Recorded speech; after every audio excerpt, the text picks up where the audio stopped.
Talk to us about that. So the law of Goya is simply get off your ass. So if you think and you believe and you emotionalize, you visualize, and you create your plan for how am I actually going to achieve this? So what do I need to do? When am I going to do it? How specifically? How am I going to tweak it, measure it, and iterate it so that I'm consistently making progress? I learned the value of progress versus perfection. None of my mentors ever had me focus on perfection. They had me focus on progress to just keep getting better. Little incremental gains every day, every week, every month, every quarter. And even when you move backwards a couple of steps, what's the progress that you made in what you learned? So I was taught that failure is an opportunity to learn. And I was also taught to disassociate me being a failure from failing. For sure. Right? I want to go back to what you were talking about with beliefs. Yeah. And you said, this was so cool. You were talking about how you wrote down these beliefs and you were reading them over and you were doing what you're told and you were running your finger across it. You're really allowing yourself to feel it, imagine it, and your brain was screaming something at you. My brain was screaming, that's bullshit. That's not true. You're not successful. You're not earning that amount of money. You're not smart. You're not this.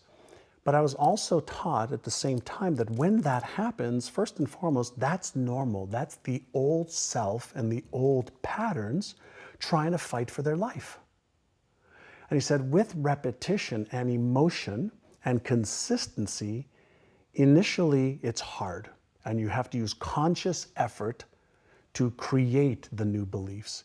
He says, but over 30 days, 60 days, 90 days, 180 days, that new pattern that you're focusing on and paying attention to, your brain basically says, well, I guess you really don't need those old patterns. You keep activating these new ones. Let's just make these ones work and let's make these real.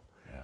But I wanted to understand what happened. And with even the law of attraction, you know, I was taught the law of attraction, you know, I was 23, 24 years old. Also at a real estate conference, they're talking about this law of attraction thing, that there's this energy, everything's made up of energy. I am energy, you are energy, and my thoughts, you know, create this resonance between what I attract and what I don't. I'm like, oh good, I like that shit. You know, like I want to attract more of the good stuff, right? And so I bought in, like I bought into stuff that just made sense to me, but then I was a voracious student. I wanted to understand how. Like, explain to me how it works. Like, if somebody tells me visualize, I go, why? Like, how does it work? Like, if you ask me to visualize, like, why does it work? Like, why should I invest my time on that versus something else? If you're asking me to use affirmations, like, how specifically, why, how does it work? If you're asking me to emotionalize, well, what's happening in me that tell me I need to create these false senses of feelings? I want to know why it works.